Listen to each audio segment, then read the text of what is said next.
Баршаңызға сәлем, құрметті оқушылар. 9 сыныптың химиясы, бірінші тоқсан, бірінші БЖБ жұмысы электролиттік диссоциация бөлімі бойынша жиынтық бақылаудың шығару жолын көрсететін боламын. Бірінші тапсырма төмендегі қосылыстардың ассоциациясын жазыңыз дейді. Бірінші затымыз магний карбонаты, магний суы 3. Екінші затымыз феррум 2 SO4 3. Екінші тапсырма төмендегі қосылыстарды диссоциацияға ұшыратыңыз. HPO4 диссоциацияға ұшыраған кезде 3 сатыда диссоциацияланады. Бірінші сатыда HPO4 диссоциацияға ұшыраған уақытта H плюс H2PO4 минус болады. Яғни бір сутегісі кетті. Келесі екінші сатыда H2PO4 тағы да диссоциацияға ұшыраған кезде H плюс и HPO4 2 минус болады. Соңғы үшінші сатыда HPO4 ыдыраған уақытта сутек катионға кетеді да PO4 анион болып қалады. Келесі калий гидроксиді диссоциацияға ұшыраған уақытта калий катион мен OH анионына ыдырайды. Кремний қышқылы мен темір гидроксидтері олар гидролизге ұшырамайды. Диссоциацияға ұшырамайды. Себебі олар суда еримейді. Диссоциацияға ұшырайды тек қана суда еритін тұздар, негіздер, қышқылдар. Жақсы ғой, Келесі үшінші тапсырма берілген заттардың ішінен реакция нәтижесінде тұнба, газ және су түзілетін реакцияны анықтай отырып, молекулалық иондық және қысқартылған теңдеулерін жазыңыз дейді. Кальций гидроксиді, күкірт қышқылы, алюминий хлориді, натрий карбонаты деген 4 түрлі зат берілген. Соларды бір-бірімен әрекеттестіріп жазуымыз керек. Ең бірінші калий гидроксидіне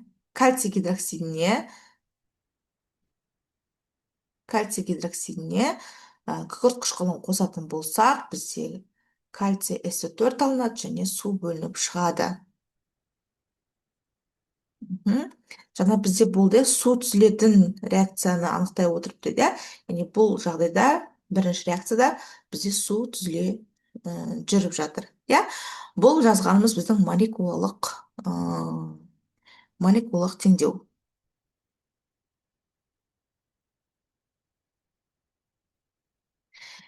Армен қарай иондарға ыдырататын болсақ, кальций 2 плюс болады, 2 OH минус қосылған 2H плюс қосылған SO4 2 минус. Бағдаршам кальций 2 плюс SO4 минус 2, и судың өзін жазып қоямыз. Су ол әлсіз электролит, сондықтан да диссоциацияға ұшырамайды. Бұл жазғанымыз біздің толық иондық теңдеу. Толық деп жазып қояйын, Келесі бірдейлерді қысқартамыз, екі жақта да кальций бар ғой. Екі жақта да кальцийлерді қысқартып жүреміз. SO4-терді қысқартып жүреміз, сонда қалады 2 OH теріс зарядты және де 2H оң зарядты. Және де мына жақта суымыз бар, Бұл жазғанымыз біздің қысқартылған иондық теңдеу. Қысқартылған. Келесі, егер де біз натрий карбонатына күкірт қышқылын қосатын болсақ, нәтижесінде натрий сульфаты мен су алынады және көмір қышқыл газы алынады. Яғни бұл жерде газ түзіле жүретін реакция болып жатыр, Енді толық иондық теңдеуін жазатын болсақ, 2 натрий плюс қосылған SO3 2 минус қосылған 2H плюс қосылған SO4 2 минус, Нәтижесінде стрелка 2 натрий плюс қосылған SO4 2 минус қосылған суды өзін жазып қоямыз. Әлсіз электролит, диссоциацияға ұшыратпай, және газда бізде диссоциацияға ұшырамайды. Оны да өзін жазып қоямыз. Енді осы жерде бірдейлерді қысқартатын болсақ, екі жақта да натрий бар, SO4 бар, бірдейлерді қысқартып жіберсек, бізде қалады екен қысқартылған иондық теңдеу. Қалғанын жазып қоямыз.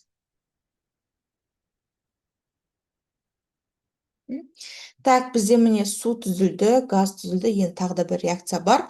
Ол реакция тұнба түзіле жүретін реакция. Тұнба түзіле жүретін реакция. Мен оны сіздерге жазып көрсетейін, тұнба түзілу үшін біз не істейді екенбіз?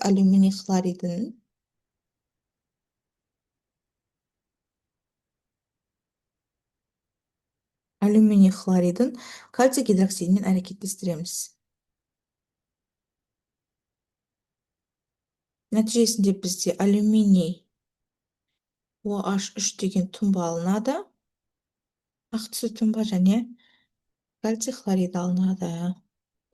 Реакциялар теңестіреміз. Мына жаққа 2-ні қоямыз. Мұнда 2-ні қоямыз. Мына жерге 3-ті. Жерге 3-ті қоямыз.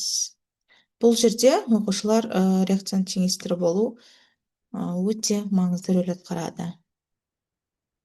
3 кальций хлор 2. Міне біз молекулалық теңдеуін жаздық, енді толық иондық теңдеуін жазайық.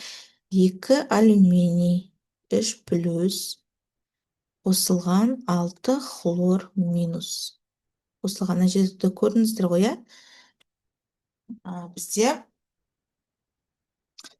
алдында тұрған коэффициент пен индекс екеуі көбейтіліп кетеді. Сосын 3 кальций 2 плюс қосылған 6 OH минус. Мына жерде тұнба болғандықтан өзін жазып қоямыз. Алюминий OH3-тің өзін жазып қоямыз. 3 кальций плюс 6 хлор минус. Бұл біздің жасағанымыз толық иондық теңдеу. Енді екі жақта да бірділерді қысқартатын болсақ, тактакты хлорлар кетеді, и кальций кетеді. Нәтижесінде сонда қалады екен 2 алюминий 3 плюс қосылған 6 OH минус. Мына жақта қалады алюминий OH3. Так, ары қарай кеттік. 4-ші тапсырма. Келесі реакцияның толық және қысқартылған иондық теңдеуін жазыңыз дейді. Бізде молекулалық теңдеу беріліп тұр. Енді бізге толық және қысқартылған иондық теңдеу жазу керек. Бізде ол үшін де әуелі реакцияны қарап алайық. Біздің реакциямыз қазіргі таңда теңеспей тұр екен. Соны теңестіріп алуымыз керек. Так, натрий 2, мына жақта 1 ғана. Сондықтан 2-ні қоямыз. H хлордың алдына тоже 2-ні қоямыз. Міне енді біздің реакциямыз теңесті. Так, толық иондық теңдеуін жасайық. 2 натрий плюс қосылған SO3 2 минус. Қосылған 2H плюс 2 хлор минус. 2 натрий плюс 2 хлор минус. Сумен көмір қышқыл газын өзін жазып қоямыз. Енді екі жақта да бірдейлерді қысқартып жүреміз. Екі жақта да бірде не бар? Натрийлер бар, и хлор бар. Сонда мына жақтан SO3 2 минус қосылған 2H плюс. Нәтижесінде қалады екен су мен көмір қышқыл газы. Келесі 5-ші тапсырма. Калий сульфидінде фенолфталин қандай түске боялады дейді. Гидролиздің толық иондық теңдеуін жазыңыз. Так. Калий сульфиді дейді. Калий сульфидінің формасы қандай болады?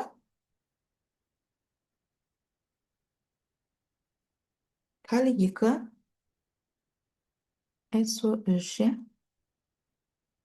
Калий 2 SO3. Осыны гидролизге ұшыратамыз. Нәтижесінде бізде калий OH алынады.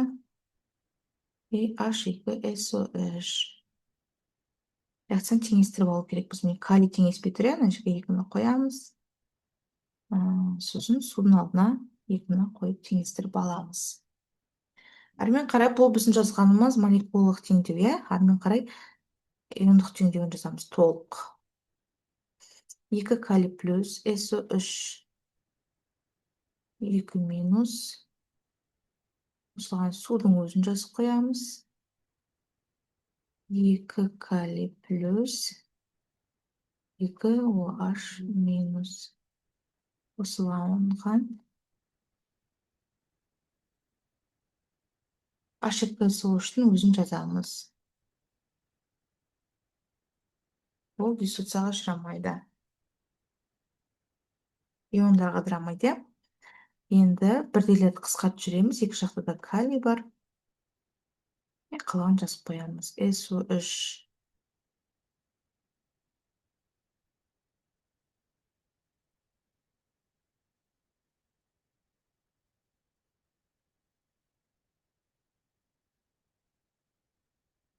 Міне көріп отырғанымыздай, мынау OH бұл затымыздың, иә, пайда болған. OH тобы бұл біздің затымыздың ортасының негіздік орта екендігін, сілтілік орта екендігін көрсетеді. Жазып қойыңыздар жауап ретінде: ортасы сілтілік.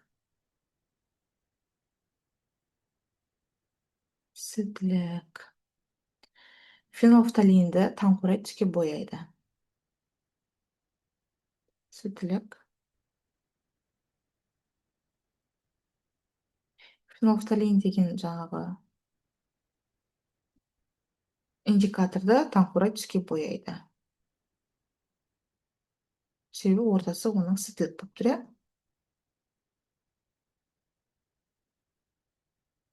Бояйды. Все, достар, осымен бір жұмыс аяқталды. Баршаларыңызға сәттілік. Сұрақтарыңыз болса қойыңыздар.